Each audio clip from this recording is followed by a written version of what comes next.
Holding here in the Gemara, Mesechta Megillah Daf Tesvav Amud Beis 15b. And if you have the Gemara in front of you, starting right now, 15b. So you would be probably 15b2. That's my guess where you would be right now.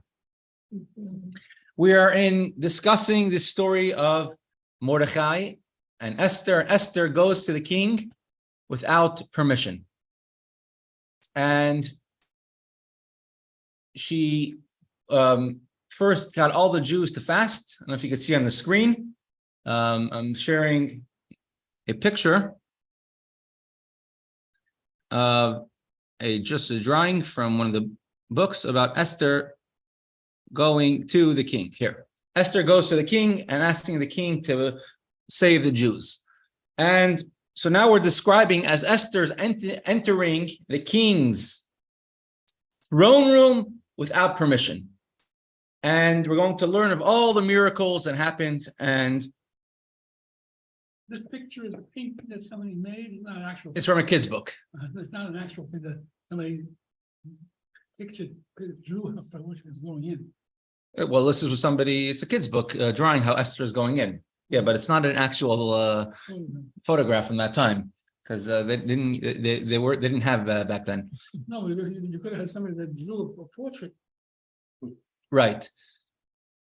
In general, there's very little mention made of the queens during the time of the Persian Empire. The women were very secondary back then. So Esther is mentioned. There's depictions of queens, but like the women, you see, they had their own head, their own. They didn't live with the king. They lived in their own houses, and the king, whenever they were in the mood of them, they would call them. And so it was. And it came to be, says the Megillah, when the king saw Esther, the queen, standing in the courtyard. She won favor in his eyes. But there's a question you can ask right away. It's a very strange term. Nas achein. She lifted, she raised up favor. What does that mean? What type of lifting was going on? And Vayoshet HaMelech Esther, says the pasuk, the king extended to Esther the golden scepter that was in his hand. Vatikrav Esther, and Esther approached. Vatiga beroish hasharvit, and she touched the end of the scepter. Because if you enter the king's palace without permission, the king's throne room, you would be killed right away, including the queen, unless the king extended to you his golden scepter.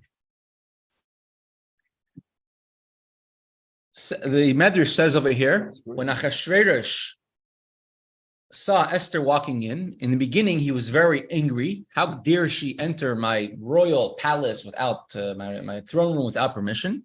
Let me guess. And he wanted to have her killed. Let me and guess. a malach, yes. That's sort of as we say. I don't know if I had read it or if I had actually thought it. Yes. Facility. Malach came and lifted it up. And lifted up the scepter, and we'll see what they did to the scepter as well. Mm-hmm. And also it says in the Maral that the Malach had to lift Achashverosh's face in order to have Achashverosh look at her, in order that Achashverosh should see her, and then she should find favor in Achashverosh's eyes. But from the fact that it says Nas Achein, that they found favor, he lifted up and found favor.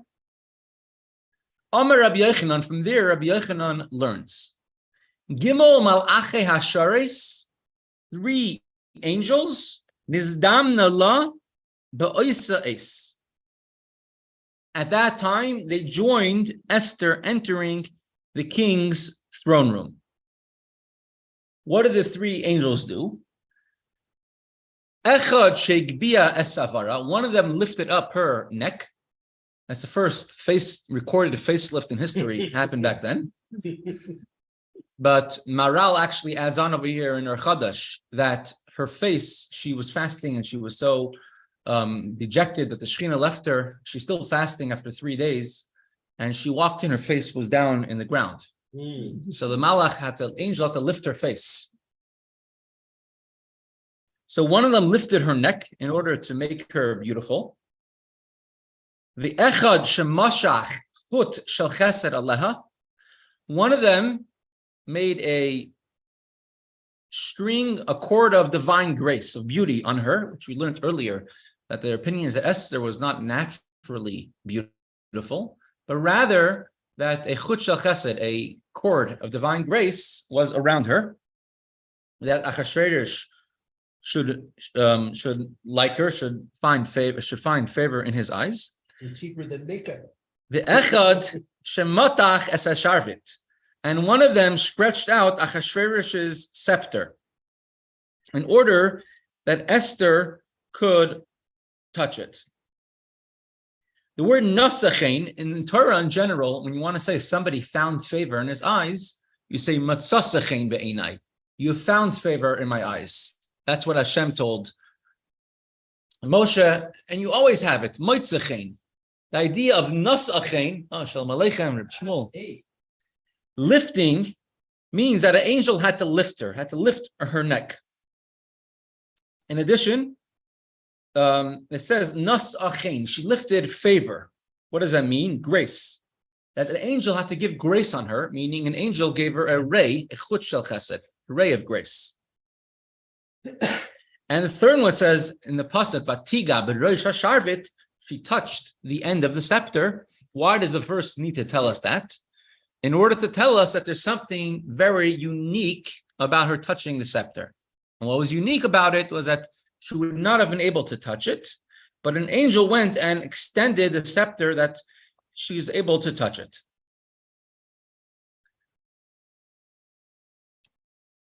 Now, why did you need to have 3 angels, 3 different angels? So we have the Bir Hagra, the Vilna Gaon, which she says that we know one angel cannot do 2 different missions. Avram Avinu had 3 angels visit him. Reason was each angel had a different mission. One was to heal Abraham, one was to give the news that his wife Sarah will have a child, and one was sent there to destroy Sodom. I think this proves they were male angels. Because Why? they can't do two things at one time. They can't multitask. So that's why the Gra over here says that there were 3 different angels. The Maral over here, he disagrees. And the Maral actually says that there was 1 angel. There's no need for it to be 3 different angels, because 1 angel could do the whole job. Because if you have 3 different tasks, an angel, you need 3 different angels. But here, they're all doing the same task, which is making Esther find favor in Achashverosh's eyes. So why did it have 3 different angels? So the Maral has something very beautiful and unique on this whole Gemara, which we're going to mention some of the points, is that until now, Esther was never willingly married to Achashverosh. Now, in order, Hashem make things happen in a way that now Esther has to find favor in Achashverosh's eyes to save the Jews. So now she has to willingly submit herself to be married as a willing partner to Achashverosh. Esther had to join Achashverosh, she had to be unique. She had to not be separated. She had to be for the first time in all of her 8 years of marriage, she's actually being married now for the first time. And the Mishnah, the very first Mishnah in Kiddushin says a woman is married with 3 things: kesef, shtar, bia. Money, which we do nowadays, the chassan gives a kala a ring. That's money. Shtar is a document, which nowadays we have a ksuba document. And bia means physical intimacy, which that we have the yichud room. Yichud room, you have to be in the room for the amount of time it takes, at least for physical intimacy. You don't have to be intimate, but at least for that amount of time. And do you have to have actually witnesses that you were that amount of time? Yeah. The witnesses stay there outside the room, Hmm. saying that they were together in one room for that amount of time, of the shiur that it takes. Now, what about the concept that intimacy is enough for that? So each one of these by themselves are enough. And there were times that they would do one and not the other. Our Chacham, our sages said that we should do all three, but each one of them by themselves is enough. And when Esther is now coming to Achashverosh and to become one with him, she has to do it in all three ways. And that's why she needed three malachim, three angels. And each of these three angels had a different task. One to lift her neck up, one to make a strand of grace on her, and one to extend the scepter. Something I'm not understanding here. She was marrying a goy, so why did you have to go through all of the things of a Jewish wedding? It's interesting. And you're mentioning this. Let me try to bring it up on the screen. There was just a Goyish wedding that just went on in Japan. It's the first Goyish wedding in Japan. Let me bring it up over here. I'll find it in a minute. First Goyish wedding in Japan that was done according to the laws of Ben Noach. Well, are they actually Japanese who follow Japanese which follow Ben Noach. Okay, wow. I'll have to, Just this group. there's a group which follows Ben Noach, and they had the local shliach Japan. in Japan. I'm trying to find it. For a while, my wife actually I thought, oh, I'll just be Pasnach, but she found it too boring. Anyways, so there's so there is a concept when you're marrying a guy that I think definitely physical cohabitation. Okay, well, we'll continue with the Gemara. Yeah, but saying she didn't need to have a contract, but I think there is also the idea of a marriage contract. There's a picture of the ksuba, the marriage contract of this Ben Noach couple. It's very interesting ksuba, meaning it's a lot of a different type of ksuba than usual.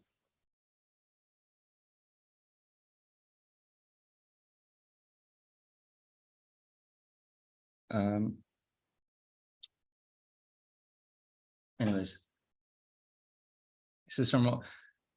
So, but these three things that the angel did, that the malach did,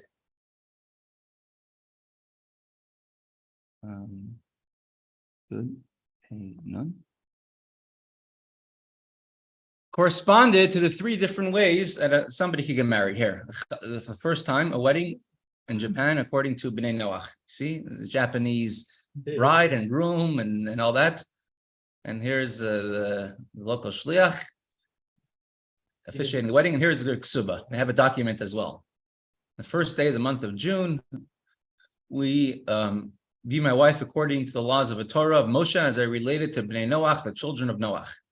I pledge to respect, to honor Mr. Kyoko Taguchi. Mr. Kyoko Taguchi, the bride, agreed to become the wife to Mr. Hadamasa Ueda, the bridegroom, and has witnesses, and has a whole thing. So you have a document as well, even when it comes to Bnei Noach. It's amazing. Just don't tell they're priests, the Buddhist priests and the Shinto priests. They'll probably be upset. So I can send you the link to it afterwards, on WhatsApp after the shiur. Sure. So the three angels, each one filled a different one of the three roles of kesef, of money, shtar, document, or bia, or physical intimacy.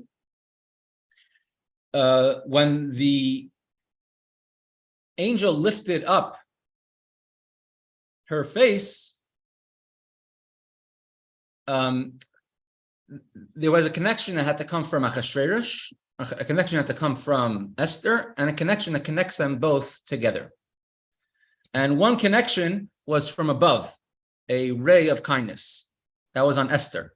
There was one connection Achashverosh had to do. He had to stretch out his scepter.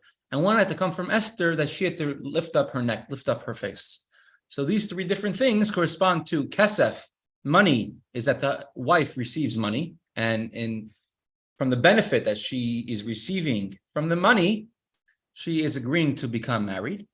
So which part corresponds to the kesef? Is it the scepter? Yes. The shtar, the document, no, the shtar, the document that's a scepter. That's the shtar is a husband. It comes from the shoiter, like a policeman. Mhm. He's showing his strength. That's Achashverosh giving a scepter. Mhm.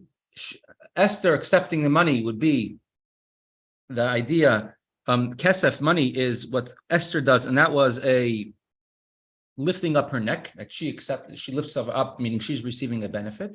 Mhm. And the idea that they're connecting together is a chut shel chesed, the ray of kindness that came on them from heaven. And the ray of kindness would correspond to what exactly?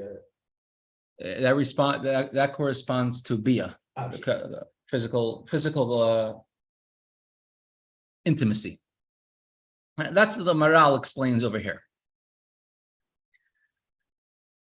Now, how long did the scepter of Achashverosh get stretched out for?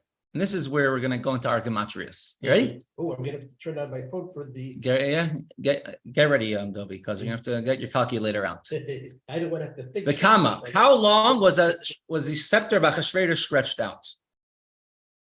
Amar Rabbi Yochanan says, Shtei amas, the scepter was 2 amas long, about 4 feet long. Remember the picture we saw yesterday. I'm going to start sharing in a different way, just sharing screen, because I'm going back and forth to a lot of pictures. Share screen, right? And so the scepter was 2 amas long, which is about 4 feet long. If we saw the picture yesterday of the king Achashverosh on his throne, you saw the scepter went from his chest where he was sitting down to the ground. So the scepter itself was 2 amas long. Here's that picture. See? I never knew it was a scepter. Let's see pictures like this. Right. You always picture, But this is that they found in Persepolis, Achashverosh's other palace. This is it says like in writing in ancient Persian writing. This is King Xerxes, Achashverosh the king. But you see how long the scepter is. Because in Western countries, you always picture, short scepter. Correct. I always thought this is just a royal cane or something. But you have what's it called in the mace in Congress, right? The long stick. It's also quite long, right? It's a similar idea. And in Congress, they even used it to hit each other with it. That's why they don't have it in the Knesset. And he stretched it to be 12 amas long, so 24 feet long. That's what the angel stretched it to be, according to Rabbi Yirmiyah. The Amila, and some opinions say, al sheish esrei. He stretched it to be 16 cubits long. The Amila, and another opinion says, al esrim ve'arba, which stretched out to be 24 cubits, 48 feet long. The Masnita Tana, in the Mishnah or in the Brisa, it's taught, al shishim, it was stretched out to be 60 cubits long, 120 feet long. Now, going back to our pictures of the Megillah. So, let's go back to this picture over here. If you remember, here's Achashverosh's, this is Achashverosh's throne room, correct? Mhm. Here's the inner courtyard. Here is number 8 is a throne room of the Achashverosh. Number 7 is a courtyard where Esther was standing, right?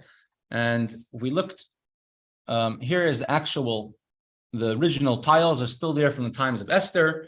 This is Esther entering the courtyard to go into the throne room of Achashverosh.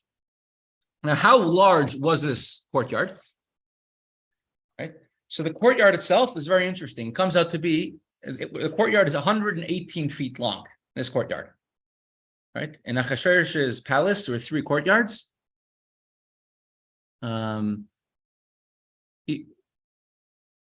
Each one of different sizes. Let's go way back. Achashverosh's courtyard palace had 3 different courtyards. You can see it over here, 1, 2, and 3.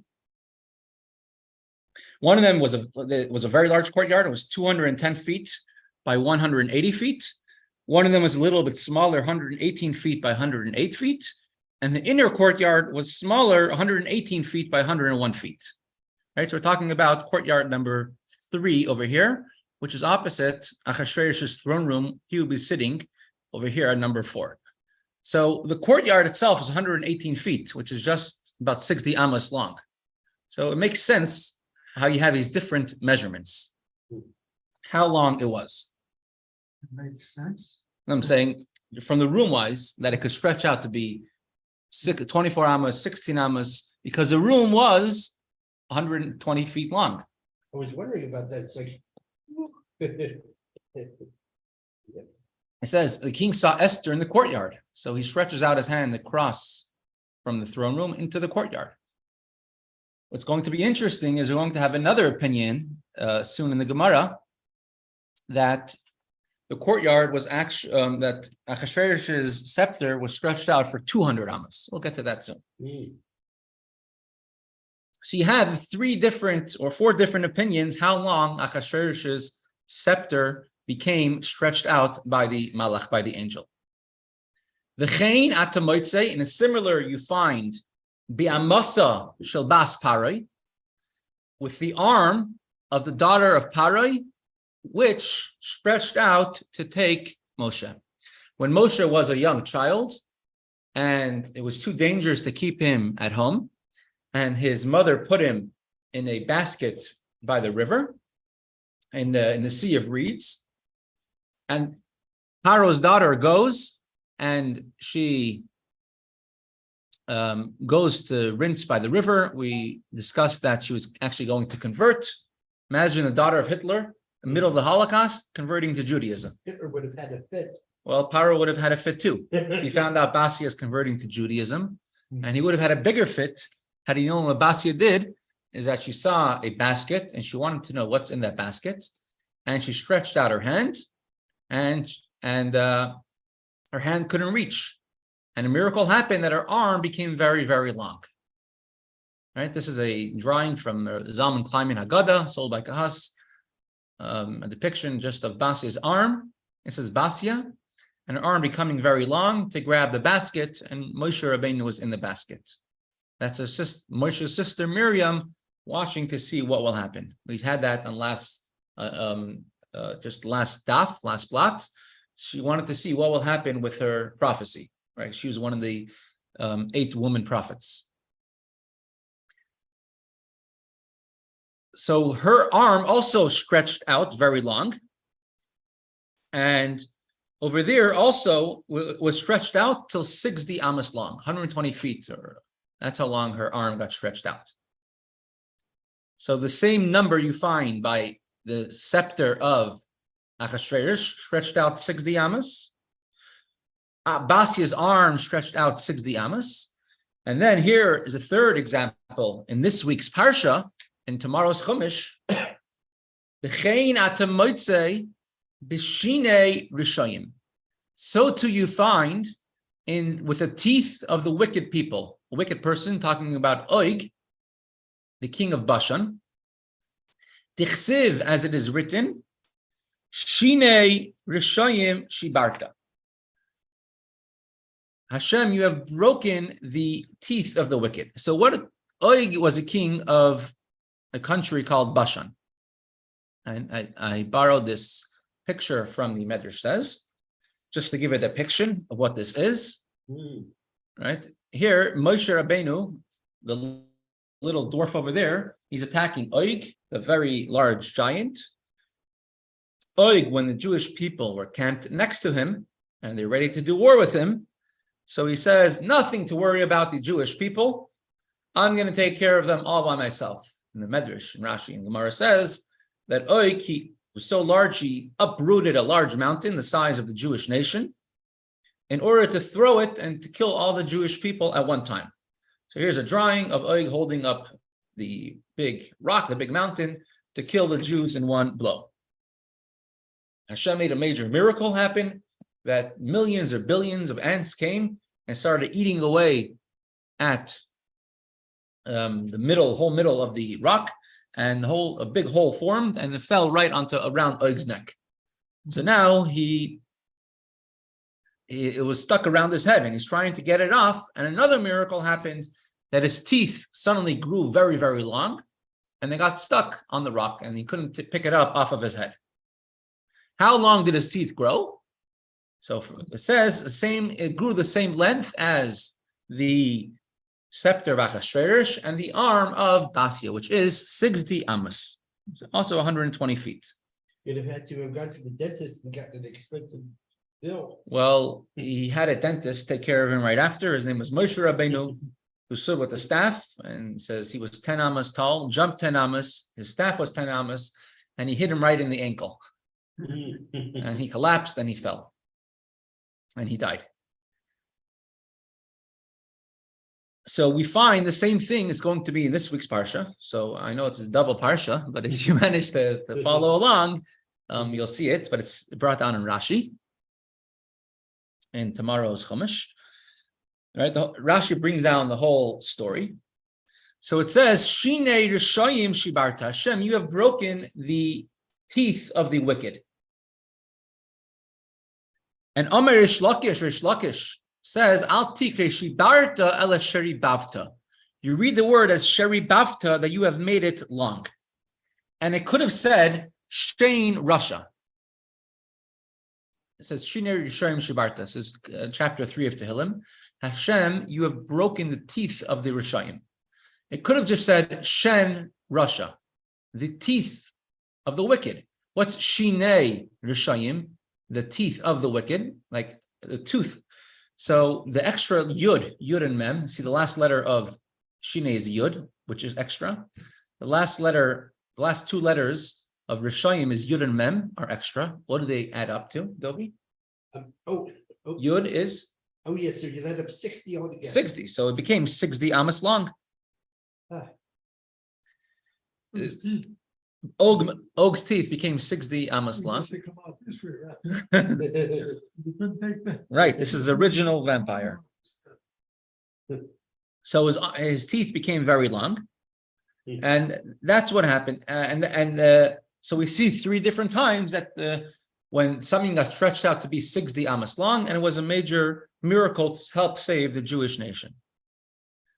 Continues the Gemara.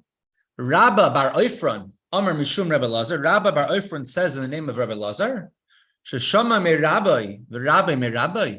He heard from his teacher, who in turn heard it from his teacher. Masayim, the scepter by Esther actually stretched out to be much longer. It stretched out to be 200 amos long, which is about 400 feet long. So it stretched out to be much longer. 400 feet long. So all these, the Marsha over here says that all these numbers are not just numbers being thrown in the air. All these numbers have at least a hint in the gematria of where it comes from. So I've set it in my calculator. you ready for your calculator? Yep. Okay, let's go into the Megillah over here. It says, and it came to be when the king saw Esther, the Esther is queen. Let's count how many words are in this pasuk. Vayihi. So you start counting around Vayihi, and it was Kirois Hamelech Es Esther Hamalka Imedes Bechatzer Nasa Chen Be'enav Vayeshet Hamelech Esther.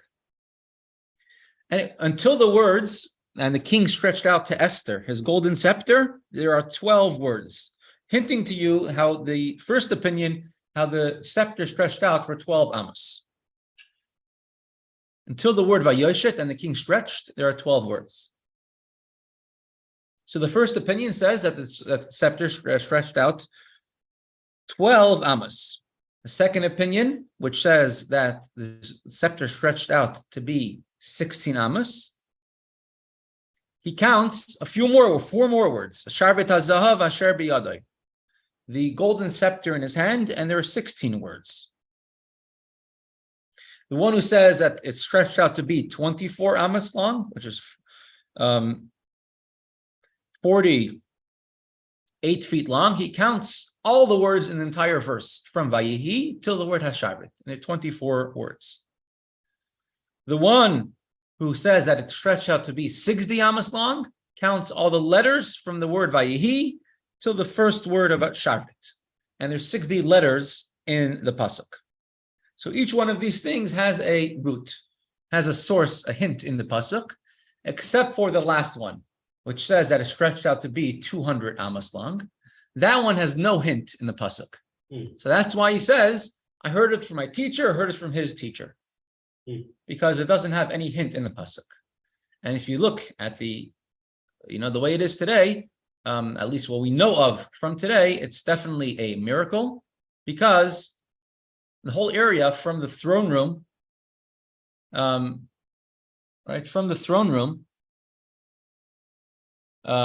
till the end of that courtyard is not even 200 amas. It's not 400 feet long. It's maybe 100 amas, might be 200 feet, maybe 250 feet, but it's not 200 amas. So it must have been another miracle.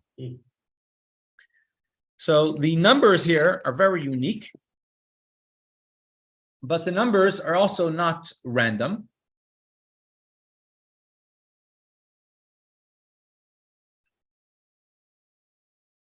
Maral of Prague over here has a very interesting, deep mathematical equation, which I haven't, maybe Dovi could figure it out, but I haven't figured it out yet, explaining every single one of these things. But in general, what do we learn from Basia? What can we see from Basia? Basia, she saw that someone's in trouble, something is wrong. She stretched out her hand. Did she think she's going to reach the baby? Her hand wasn't long enough. It was too far out, and too far away. But she said, I'm not going to give up because it's impossible. She went ahead and she tried, even though the odds seemed stacked against her.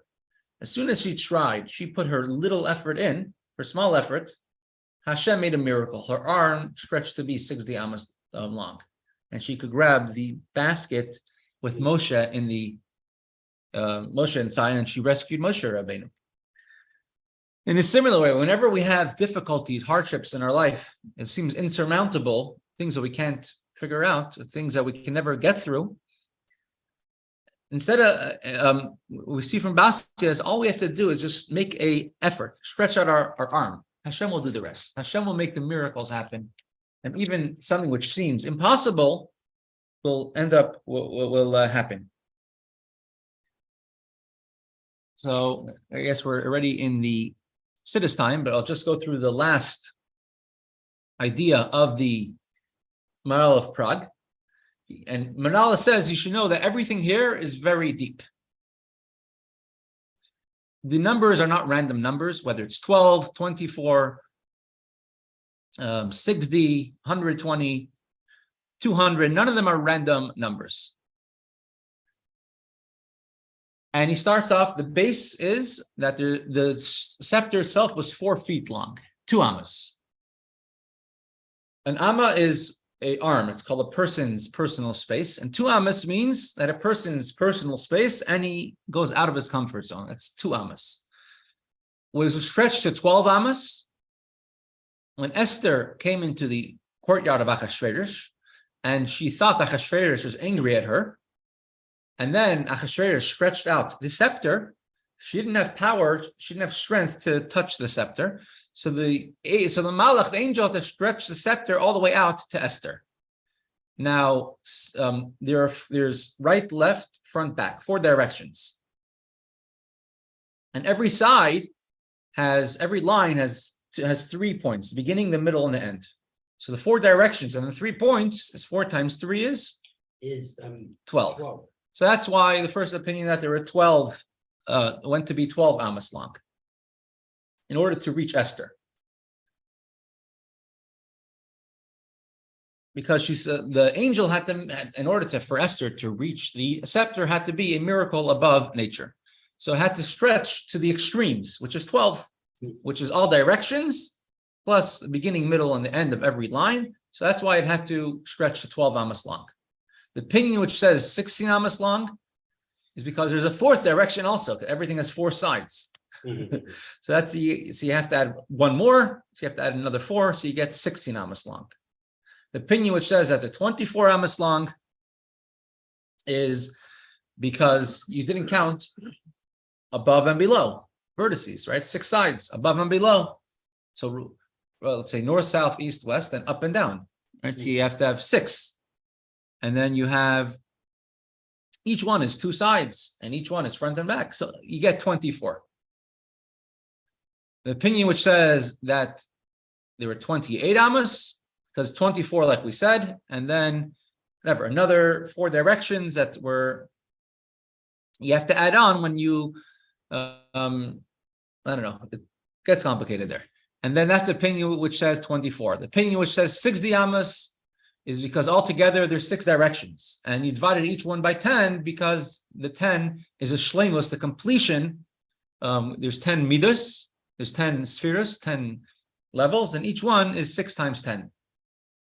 And the one who says it was 200 is taking basically the 10 divided by 10. You want the shleimus of the shleimus, all 10 spheres, how they're included in 10 spheres, and the scepter is 2 amos long, so you get 200.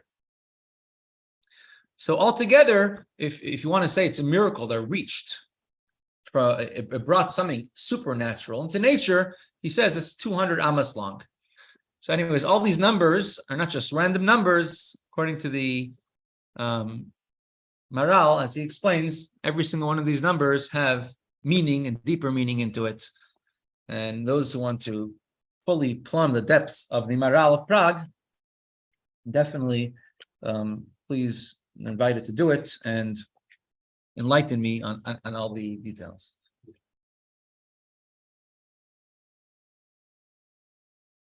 Fine. Tomorrow's Gemara is going to be here to answer 2 questions of the next part. Why did, when Esther went to beg Achashverosh to save the Jews, why didn't she ask the king right away? Why did she make a whole ploy, make a feast? Why make a feast? Why after one feast make a second feast? And then why invite Haman to the feast? Either invite many people, including Haman, or invite just the king. Haman wasn't the one she was trying to convince. She's trying to convince the king. So why invite Haman? And why do it in such a ploy? Make a manner, make a feast, and a second feast. Why did Esther have to go in such a roundabout manner? So that will explain Amir Hashem tomorrow. We'll continue now with Kuntres Umaayon.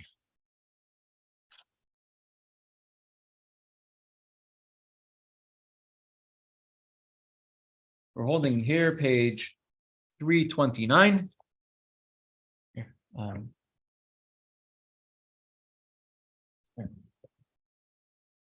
229. It should be another one over here as well. There's another one in front of Rabbi Carp.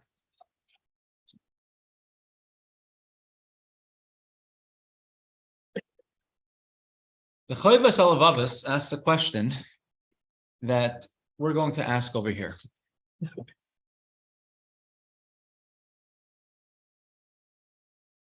Why did Hashem need to make a person work for a living?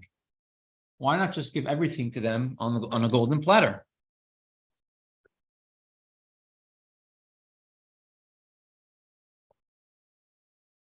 And so that's what we're going to sort of explain over here. You have, yesterday we drove the point very strongly that everything in the world that's a means to give us sustenance to Hashem, from Hashem, is only a means to, it's a tool that Hashem uses. And just like if a building is built with a hammer, or if you build, let's say, bookshelves in your house, are you going to say, wow, that was great tools that built a bookshelf? Or are you going to say, wow, look at Dovi, he built such a great bookshelf, right? That's what you're going to say.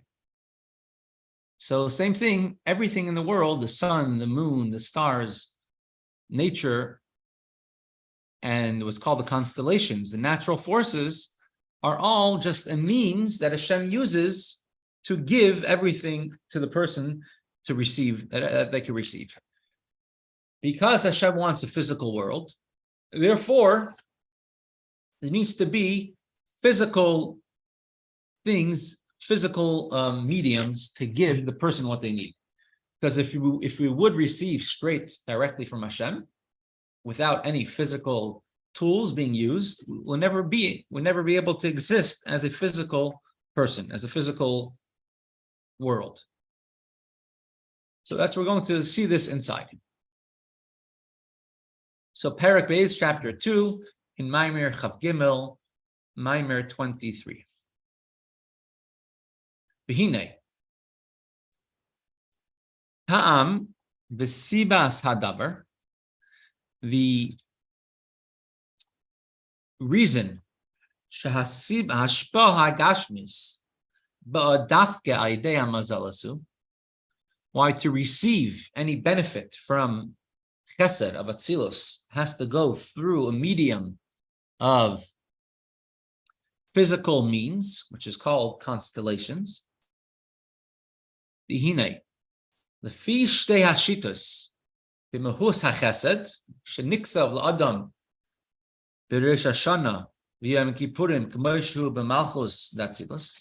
As mentioned, we said that from the world of Atzilus, it was decided in the world of Atzilus on Rosh Hashanah and sealed on Yom Kippur, how much chesed in the world of Atzilus is designated for every individual being and creation and in the world. And there's two methods of going about how they are divided, how a person receives it. V'hinei l'fidei ha'alef hu chesed pashut adayin. And ve'in b'yadayin tzir v'toyer hashpa'as gashmius. On Rosh Hashanah and Yom Kippur, we quoted an opinion which says that everything which is designated for a person on Rosh Hashanah and Yom Kippur in the world of Atzilus, in the Malchus and the Chesed of Atzilus, is all just spiritual. It's all just matter. It hasn't yet received a form. Hatzvi-Bais, the Chesed, that Atzilus Kollel b'toichai, gam inyan Chesed asiya v'kein chol ha'bechines hamistafas mizeh. So bechinas ha'or v'chayis ha'ruchni avalei etzman davar hagashmi. And the opinion which says that the main judgment takes place on Rosh Hashanah and Yom Kippur, so the details, even then, doesn't mean to the details, physical details, just means in a spiritual sense, what takes place on Rosh Hashanah and Yom Kippur. But it doesn't have any type of physical characteristics yet on Rosh Hashanah and Yom Kippur.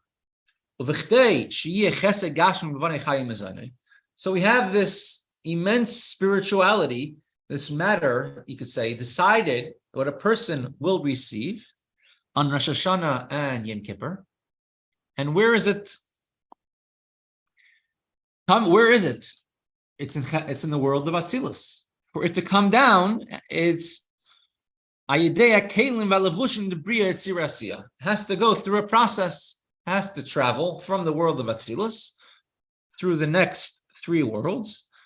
And eventually it comes to the lowest world of Asiya.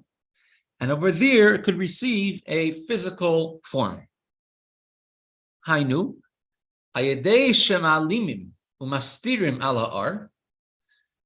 the further Atzilus, the Malchus of Atzilus, the light, the kindness which comes in the world of Atzilus travels, the more hidden it becomes. And eventually could become something physical. And you ever hear the expression, a diamond in the rough, right? Yeah, so A diamond in the rough. You could dig very deep down and find beautiful diamonds. But sometimes it's hidden or it's covered under many layers. And if you don't know what you're looking for, you could destroy or overlook many diamonds. Sure, it's happened before, right? Many precious diamonds and precious things that were overlooked. the longer it's in the earth, the diamond, the more it becomes covered over.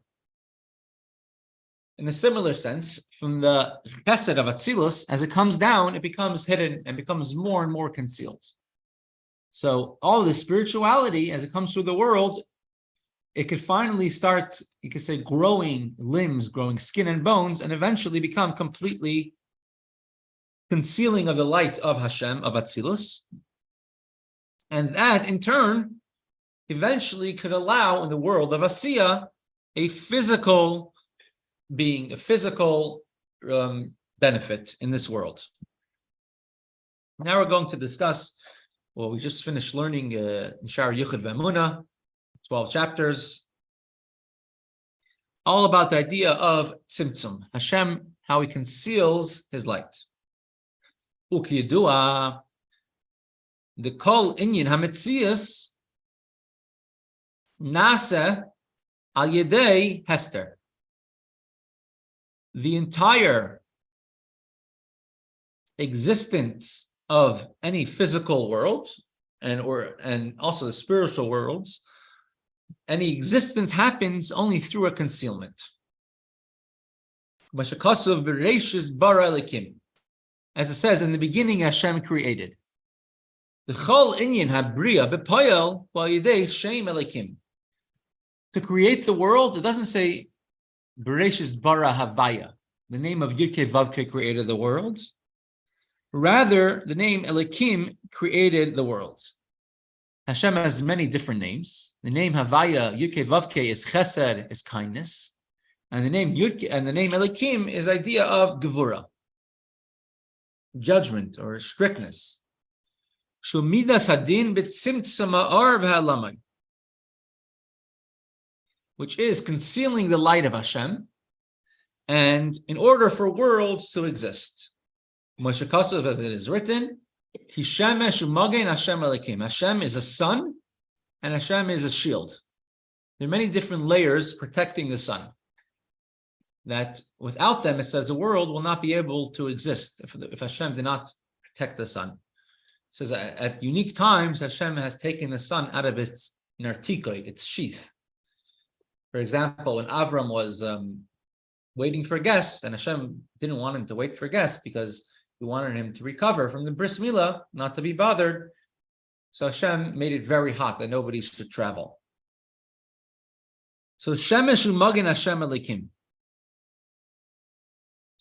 The Hashem is a sun. A sun gives off light, but a magin, a sun, also has something concealing the light.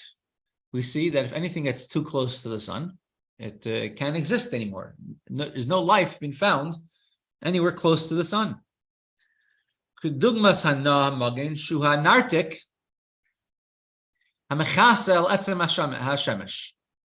shield of the sun covers over the essence of the sun.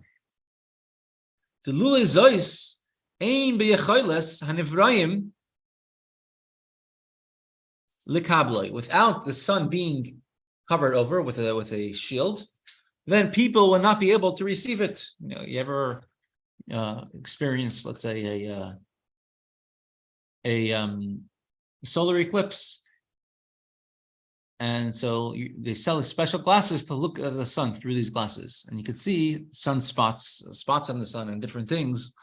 You can't look at the sun directly because it will ruin the person's eyes.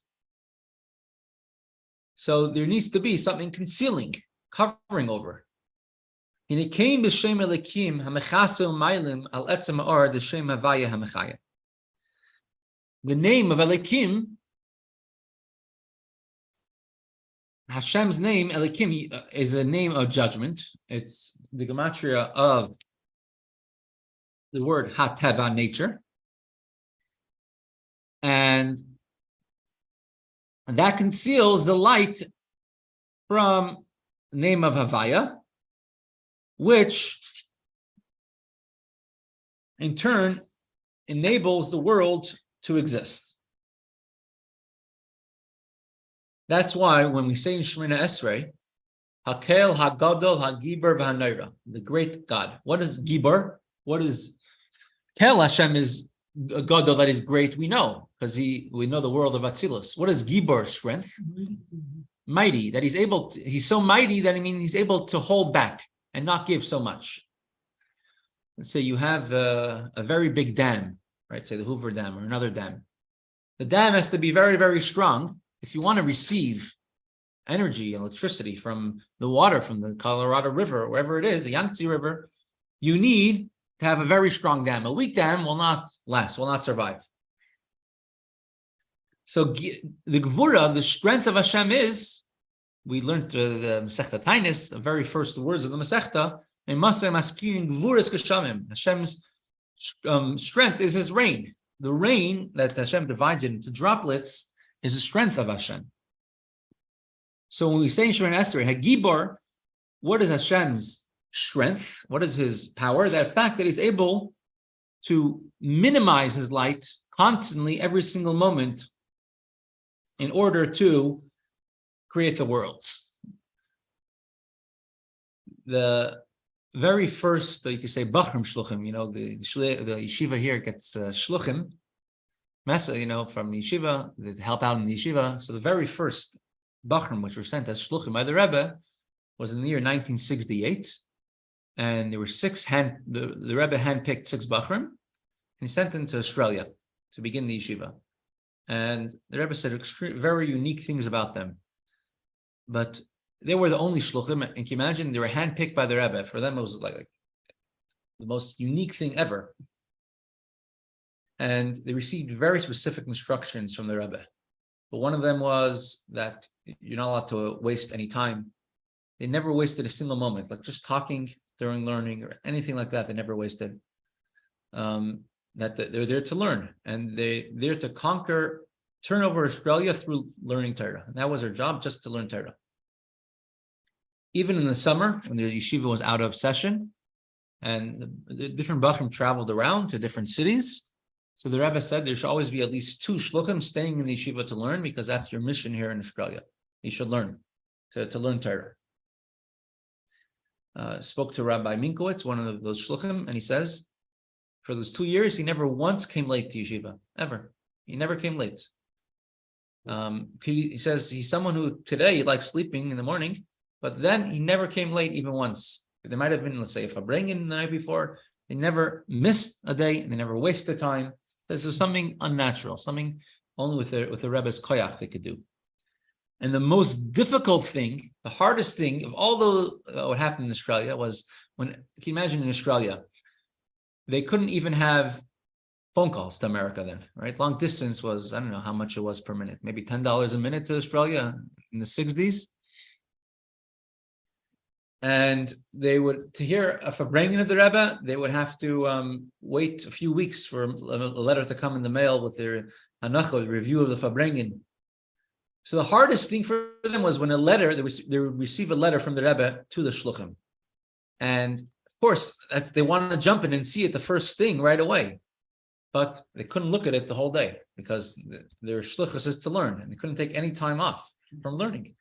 So they had to wait till after the night is over, until after learning by night is over, it's say 9:30 at night, and then finally then they could open up the letter of the Rebbe. That was the hardest part of the entire time in Australia for those 2 years. Later on, it became much more in vogue, and it became almost like part of the system, you could say, to send out shluchim to yeshivas. But these were the very first ones. There are only 6 handpicked Bachrim. The Rebbe personally picked these 6 Bachrim to go. So the idea of Gvura is controlling yourself. It's much, much harder to control yourself when you know something, a piece of information. Sometimes you really want to tell something to someone, you have to control yourself. That's Gvura. And that's where you see a person's real strength, not showing a feeling or not sharing something. So Hashem's real strength is when he's able to conceal the light of Atzilus and conceal it in order for there to be a physical world. So for the world to exist, the world is built through chesed. And if the world was just existing directly from the kindness of Hashem without concealment, then the world as we know it would not exist. would definitely not be physical, and there will be no darkness, nothing opposing godliness. What you need is something like a filter for the light. You have a light shining, you need a filter, you need a tinted window in order that the light should not shine through. And these are the letters and the words of Hashem, which he uses to create the world. It takes, just like when a person speaks, they have inside of them many ideas, and they have inside of them a breath and a voice. But a child, a baby, has a voice too. What's the difference of a baby and an adult? Because an adult could use their organs of speech to articulate what they want to say, and a child can't. So in a similar sense, all these concealments, the tzimtzum, is articulating what Hashem wants to do. Hashem wants a physical world. If we'll be direct, meaning without these organs of speech, without the letters that are creating everything constantly in the world, it would not be able to exist the way it is. But it's Hashem's gevura, Hashem's strength, which is a concealment which covers over, and that is able to make the world exist as we know it. Mr. Koyach, thank you for joining. Reb Moshe, Yossi, Reb Label, Mr. Minsky, Mike, Dovi, Mr. Nadich, Ira, who was there, Shmuel, Rabbi Karp, and Mr. Hashem will continue tomorrow. Thank you, Rabbi. Thank you, Yossi. Yasher Koyach.